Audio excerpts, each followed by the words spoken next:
नमस्कार, आप देख रहे हैं ब्रेकिंग इंडिया न्यूज 7। देश दुनिया की 25 बड़ी खबरें सबसे पहले सबसे तेज। लेकिन इससे पहले वीडियो को आप कहां से देख रहे हैं कमेंट करके जरूर बताएं और साथ ही वीडियो को लाइक भी करें। अंत्योदय योजना में बड़ा बदलाव। अब परिवार नहीं सदस्यों के हिसाब से मिलेगा राशन। अंत्योदय अन्न योजना के तहत राशन वितरण का नियम बदलने जा रहा है। अब हर परिवार को तय 35 किलो अनाज नहीं मिलेगा। नई व्यवस्था के अनुसार प्रत्येक सदस्य को 7 किलो अनाज दिया जाएगा, लेकिन किसी भी परिवार को अधिकतम 35 किलो ही मिलेगा। इसका सबसे ज्यादा असर उन परिवारों पर पड़ेगा जिनमें 5 से कम सदस्य हैं। ऐसे परिवारों का मासिक राशन पहले की तुलना में कम हो सकता है, जबकि 5 या उससे अधिक सदस्य वाले परिवारों को पहले की तरह 35 किलो अनाज मिलता रहेगा। सेशेल्स दौरे पर जाएंगे पीएम मोदी। राष्ट्रीय दिवस समारोह में होंगे मुख्य अतिथि। प्रधानमंत्री नरेंद्र मोदी आज से 29 जून 2026 तक सेशेल्स की राजकीय यात्रा पर रहेंगे। वे सेशेल्स के राष्ट्रीय दिवस की स्वर्ण जयंती समारोह में मुख्य अतिथि के रूप में शामिल होंगे।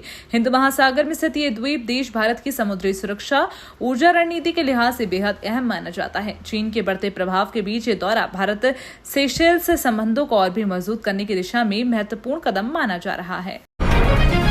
प्रधान गो बैक अभियान का ऐलान। 28 जून को जंतर मंतर पर राष्ट्रव्यापी प्रदर्शन। कॉकरोच जनता पार्टी यानी कि सीजेपी ने केंद्रीय शिक्षा मंत्री धर्मेंद्र प्रधान के इस्तीफे की मांग को लेकर प्रधान गो बैक अभियान शुरू करने का ऐलान किया। संगठन ने 28 जून को दिल्ली के जंतर मंतर पर राष्ट्रव्यापी प्रदर्शन का आह्वान किया। सीजेपी का आरोप है कि परीक्षा से जुड़े विवादों पर सरकार ने जवाबदेही नहीं तय की। वहीं संगठन का दावा है कि सामाजिक कार्यकर्ता सोनम वांगचुक भी आंदोलन में शामिल होकर अनिश्चितकालीन भूख हड़ताल शुरू करेंगी। पश्चिम बंगाल में यूसीसी लागू करने की तैयारी। विधानसभा में आ सकता है विधेयक। पश्चिम बंगाल में यूनिफॉर्म सिविल कोड यानी कि यूसीसी लागू करने की तैयारी तेज हो गई है। सरकार अगले सप्ताह विधानसभा के विशेष सत्र में इस संबंध में विधेयक पेश कर सकती है। प्रस्तावित कानून का उद्देश्य विवाह, तलाक, उत्तराधिकार, गोद लेने और लिव इन संबंधों में सभी नागरिकों के लिए समान कानूनी व्यवस्था लागू करना बताया जा रहा है। वहीं कुछ जनजातीय समुदायों को विशेष छूट देने पर भी विचार किया जा रहा है, जबकि विपक्ष ने इसका विरोध करने के संकेत दिए हैं। महिला किसानों के लिए बड़ा फैसला। बिना जमीन भी मिलेगा सरकारी योजनाओं का लाभ। महाराष्ट्र सरकार ने महिला किसानों के सशक्तिकरण की दिशा में बड़ा फैसला लिया। कैबिनेट ने ऐसे विधेयक को मंजूरी दी है जिसके तहत बिना जमीन वाली महिलाओं को भी कानूनी रूप से किसान का दर्जा मिलेगा। महिला किसान प्रमाण पत्र के जरिए वे सरकारी योजनाओं, सब्सिडीज, संस्थागत कर्ज और कृषि सेवाओं का लाभ उठा सकेंगी। इस कानून का उद्देश्य खेती और उससे जुड़े क्षेत्रों में काम करने वाली लाखों महिलाओं को मुख्य धारा से जोड़ना है। ड्रग्स के खिलाफ केंद्र का मिशन मोड एक्शन। 100 बड़े ड्रग कार्टेल होंगे खत्म। केंद्रीय गृह मंत्री अमित शाह ने ड्रग के खिलाफ बड़ा अभियान शुरू करने का ऐलान किया। वर्ष 2026 से 2029 के विजन डॉक्यूमेंट के तहत एनसीबी मिशन मोड में देश के 100 प्रमुख अंतर्राज्यीय और अंतर्राष्ट्रीय ड्रग कार्टेल की पहचान कर उन्हें खत्म करेगी। ये अभियान खुफिया जानकारी, वित्तीय जांच और समन्वित कार्रवाई का आधारित होगा। शाह ने राज्यों से रियल टाइम सूचना साझा करने और नशा मुक्त भारत के लक्ष्य को मिलकर हासिल करने का आह्वान किया। कांग्रेस का बड़ा संगठनात्मक फेरबदल। यूपी, हरियाणा, ओडिशा के नए प्रभारी घोषित। कांग्रेस ने संगठन में बड़ा फेरबदल करते हुए उत्तर प्रदेश, हरियाणा और ओडिशा के नए प्रभारी नियुक्त किए। राजेंद्र पाल गौतम को उत्तर प्रदेश, संजय दत्त को हरियाणा और लालजी देसाई को ओडिशा की जिम्मेदारी सौंपी। वहीं भारतीय युवा कांग्रेस के पूर्व अध्यक्ष श्रीनिवास बीवी को सेवा दल का मुख्य संगठन बनाया गया है। पार्टी अध्यक्ष मल्लिकार्जुन खड़गे ने इन सभी नियुक्तियों को मंजूरी दे दी है। राजस्थान में माताओं की मौत के बाद केंद्र का बड़ा एक्शन। ऑक्सीटोसिन इंजेक्शन बनाने वाली कंपनी के लाइसेंस रद्द। राजस्थान में माताओं की मौत के मामले में बीच केंद्र सरकार ने बड़ा कदम उठाया। ऑक्सीटोसिन इंजेक्शन बनाने वाली जैक्सन लेबोरेटरीज की पंजाब और हिमाचल प्रदेश स्थित मैन्युफैक्चरिंग यूनिट्स के लाइसेंस रद्द कर दिए गए। संयुक्त निरीक्षण में गुणवत्ता मानकों में कमियां मिलने के बाद ही कार्रवाई की गई। वहीं विश्व स्वास्थ्य संगठन यानी कि WHO ने भी भारत सरकार से इस मामले में अतिरिक्त जानकारी मांगी। फिलहाल पूरे मामले की जांच जारी है। पंजाब में 1 जुलाई से बदलेगा सरकारी दफ्तरों का समय। सुबह 9 बजे खुलेंगे कार्यालय। पंजाब सरकार ने सरकारी दफ्तरों का समय फिर से सामान्य करने का फैसला लिया। 1 जुलाई 2026 से राज्य के सभी सरकारी कार्यालय और शैक्षणिक संस्थान सुबह 9 बजे से शाम 5 बजे तक संचालित होंगे। इससे पहले भीषण गर्मी और हीट वेव को देखते हुए दफ्तरों का समय सुबह 7:30 बजे से दोपहर 1:30 बजे तक कर दिया गया था। अब मौसम में राहत मिलने के बाद सरकार ने पुराने समय को दोबारा लागू कर दिया है। गोरखपुर से सीएम योगी का बड़ा दावा, यूपी के 12 करोड़ लोगों को मिल रही मुफ्त स्वास्थ्य सुविधाएं। गोरखपुर में एक निजी अस्पताल के उद्घाटन के दौरान मुख्यमंत्री योगी आदित्यनाथ ने कहा कि उत्तर प्रदेश में 12 करोड़ से अधिक लोगों को मुफ्त स्वास्थ्य सुविधाएं मिल रही हैं। उन्होंने दावा किया है कि आयुष्मान भारत और राज्य सरकार की योजनाओं के तहत 5 लाख रुपए तक का मुफ्त इलाज उपलब्ध कराया जा रहा है। मुख्यमंत्री ने कहा कि 2017 के बाद प्रदेश में हर जिले में मेडिकल कॉलेज खोलने और स्वास्थ्य सेवाओं को मजबूत करने की दिशा में बड़े बदलाव हुए हैं। उत्तराखंड में मदरसा बोर्ड का काउंटडाउन शुरू, 1 जुलाई से लागू होगी नई व्यवस्था। उत्तराखंड में 30 जून 2026 के साथ मदरसा शिक्षा बोर्ड का अस्तित्व समाप्त हो जाएगा। 1 जुलाई से राज्य अल्पसंख्यक शिक्षण प्राधिकरण मदरसों की मान्यता, पाठ्यक्रमों और प्रशासनिक व्यवस्था संभालेगा। सरकार चाहती है कि सभी मदरसों में एनसीईआरटी आधारित शिक्षा लागू हो, लेकिन पंजीकरण, प्रशिक्षित शिक्षकों और संसाधनों की चुनौती अभी भी बनी है। अब सबकी नजर इस बात पर है कि नई व्यवस्था छात्रों के लिए भविष्य को कितना मजबूती दे पाती है। दिल्ली की झुग्गी बस्तियों को बड़ी सौगात, 441 करोड़ रुपए से होंगे विकास कार्य। दिल्ली सरकार ने झुग्गी बस्तियों के विकास के लिए बड़ा कदम उठाया। मुख्यमंत्री रेखा गुप्ता ने बताया कि डूसिप के जरिए 2025-26 और 26-27 में 441 करोड़ रुपए की लागत से 1510 विकास कार्य कराए जा रहे हैं। इन परियोजनाओं में सड़क, पेयजल, सीवर, स्ट्रीट लाइट, सामुदायिक शौचालय और जन सुविधाओं का निर्माण और उन्नयन शामिल है। सरकार का कहना है कि इन योजनाओं का उद्देश्य झुग्गी वासियों को बेहतर, सुरक्षित और स्वच्छ जीवन उपलब्ध कराना है। राज्यपाल सीएम की हाई लेवल बैठक, शिक्षकों के ट्रांसफर पर बड़ा फैसला। बिहार में उच्च शिक्षा व्यवस्था को बेहतर बनाने के लिए मुख्यमंत्री सम्राट चौधरी और राज्यपाल की अध्यक्षता में हाई लेवल बैठक हुई। बैठक में शिक्षकों और कर्मचारियों के स्थानांतरण के लिए नई व्यवस्था पर सहमति बनी। अब सामान्य ट्रांसफर केवल जून महीने में होंगे, जबकि विशेष परिस्थितियों में ही कुलाधिपति की मंजूरी से तबादला किया जाएगा। इसके अलावा शोध को बढ़ावा, डिजिटल प्रशासन और विश्वविद्यालयों के लिए नए अधिनियम की तैयारी पर भी अहम फैसले लिए गए। नाला बना मुसीबत, दूषित पानी और बीमारी के खतरे से जूझ रहे ग्रामीण। बिहार के अररिया जिले के फारबिसगंज नगर परिषद के वार्ड 22, 24, 25 और किरकिचिया पंचायत में वर्षों से जल जमाव लोगों की बड़ी परेशानी बना हुआ है। गंदे पानी, बदबू और दूषित पेयजल के कारण बीमारियों का खतरा बढ़ा। ग्रामीणों का आरोप है कि कई बार शिकायत के बावजूद स्थायी समाधान नहीं हुआ। वहीं नगर परिषद का कहना है कि नाला निर्माण का काम जारी है और पूरा होने के बाद स्थिति में सुधार आएगा।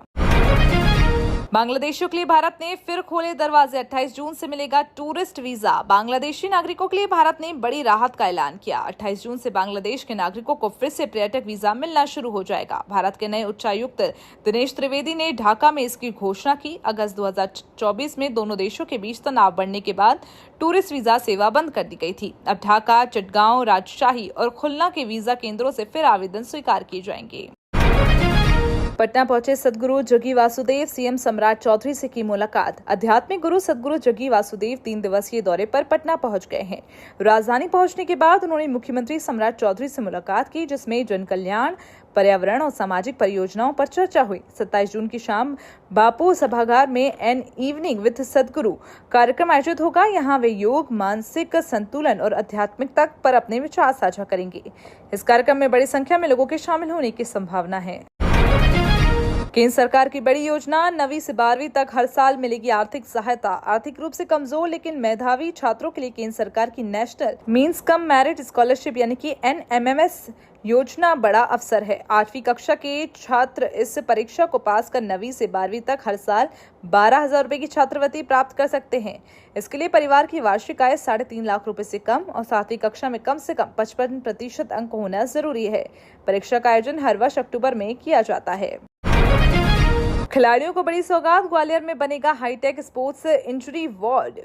मध्य प्रदेश के ग्वालियर में खिलाड़ियों के लिए जल्द ही हाईटेक स्पोर्ट्स इंजरी वार्ड शुरू होने जा रहा है। जयरोग्य अस्पताल समूह में बनने वाला ये प्रदेश का पहला सरकारी डेडिकेटेड स्पोर्ट्स इंजरी वार्ड होगा। यहाँ फ्रैक्चर, लिगामेंट टियर और अन्य खेल संबंधी चोटों का आधुनिक तकनीक से इलाज, एडवांस फिजियोथेरेपी और विशेषज्ञ डॉक्टरों की सुविधा होगी। साथ ही खिलाड़ियों की मानसिक सेहत का ध्यान रखने के लिए काउंसलिंग की व्यवस्था भी की जाएगी। 4 जुलाई को पीएम मोदी करेंगे जोधपुर के नए एयरपोर्ट टर्मिनल का लोकार्पण। जोधपुर को 4 जुलाई को बड़ी सौगात मिलने जा रही है। प्रधानमंत्री मोदी नए एयरपोर्ट टर्मिनल का लोकार्पण करेंगे। केंद्रीय मंत्री गजेंद्र सिंह शेखावत ने बताया कि तकनीकी अनुमतियां की प्रक्रिया अंतिम चरण में है और जल्द सभी औपचारिकताएं पूरी होंगी। नया टर्मिनल न सिर्फ जोधपुर बल्कि पूरे पश्चिमी राजस्थान की एयर कनेक्टिविटी को मजबूती देगा। आधुनिक सुविधाओं से लैस ये टर्मिनल यात्रियों को बेहतर और अधिक सुगम हवाई यात्रा का अनुभव प्रदान करेगा। सीएम भजनलाल शर्मा 13 करोड़ से अधिक के चेक और भूमि आवंटन पत्र करेंगे वितरित। राजस्थान में पहली बार अंतर्राष्ट्रीय MSME दिवस पर राज्य स्तरीय कार्यक्रम आयोजित होगा। जयपुर के कॉन्स्टिट्यूशन क्लब में मुख्यमंत्री भजनलाल शर्मा 13 करोड़ रुपए से अधिक के ऋण, अनुदान और सब्सिडी के डमी चेक लाभार्थियों को सौंपेंगे। साथ ही रीको की योजनाओं के तहत भूमि आवंटन पत्र और ऑफर लेटर भी वितरित किए जाएंगे। इस दौरान नई औद्योगिक नीतियों, ODOP, कॉफी टेबल बुक और रैंप पोर्टल का शुभारंभ होगा, जिससे उद्योग, निवेश और रोजगार को नई गति मिलेगी। राम मंदिर चढ़ावा मामले पर कांग्रेस का बड़ा हमला, सुप्रीम कोर्ट जांच की मांग। अयोध्या के श्री राम मंदिर में चढ़ावे की कथित चोरी के मामले पर कांग्रेस ने भाजपा और RSS पर तीखा हमला बोला। कांग्रेस सांसद राजीव शुक्ला ने सुप्रीम कोर्ट की निगरानी में जांच कराने की मांग करते हुए कहा कि मंदिर ट्रस्ट को भंग कर उसकी जिम्मेदारी साधु संतों और शंकराचार्यों को सौंपी जानी चाहिए। उन्होंने प्रधानमंत्री नरेंद्र मोदी से मामले में हस्तक्षेप कर दोषियों के खिलाफ सख्त कार्रवाई सुनिश्चित करने और पूरे प्रकरण की निष्पक्ष जांच कराने की मांग की। दिल्ली में 28-29 जून को राष्ट्रीय ग्रामीण विकास सम्मेलन, केंद्र राज्य मिलकर बनाएंगे रोड मैप। ग्रामीण विकास योजनाओं के बेहतर क्रियान्वयन के लिए केंद्र सरकार 28 और 29 जून को दिल्ली में पहली बार राष्ट्रीय ग्रामीण विकास सम्मेलन आयोजित कर रही है। केंद्रीय मंत्री शिवराज सिंह चौहान की अध्यक्षता में होने वाले इस सम्मेलन में सभी राज्यों और केंद्र शासित प्रदेशों के प्रतिनिधि शामिल होंगे। सम्मेलन में आवास, सड़क, आजीविका, कौशल विकास और सामाजिक सहायता योजनाओं की समीक्षा होगी। साथ ही डिजिटल तकनीक, AI और विकसित ग्राम, विकसित भारत के विजन पर आगे की रणनीति तैयार की जाएगी। वेनेजुएला में भूकंप से भारी तबाही, 589 मौतें, 46,000 से ज्यादा लोग लापता। वेनेजुएला में आए 2 शक्तिशाली भूकंपों ने भारी तबाही मचाई। अब तक 589 लोगों की मौत की खबर है, जबकि 46,000 से अधिक लोग लापता हैं। राजधानी कारकस समेत कई इलाकों में इमारतें ढह गई और सैकड़ों लोगों के मलबे में फंसे होने की आशंका है। बचाव अभियान युद्ध स्तर पर जारी है। अमेरिका, स्पेन, मैक्सिको, जर्मनी और कई अन्य देशों ने राहत दल, उपकरण और आर्थिक सहायता भेजकर मदद का हाथ बढ़ाया। चुनावी राज्यों पर फोकस, संगठन और सरकार में बदलाव की अटकलें। केंद्र की राजनीति में मोदी कैबिनेट के संभावित फेरबदल को लेकर चर्चाएं हैं। सूत्रों के मुताबिक सरकार युवा नेतृत्व को आगे बढ़ाने और चुनावी राज्यों को ध्यान में रखते हुए टीम में बदलाव कर सकती है। लंबे समय से मंत्री रहे कुछ नेताओं को संगठन में जिम्मेदारी मिलने की भी चर्चा है, जबकि कई मंत्रालयों का अतिरिक्त प्रभार कम किया जा सकता है।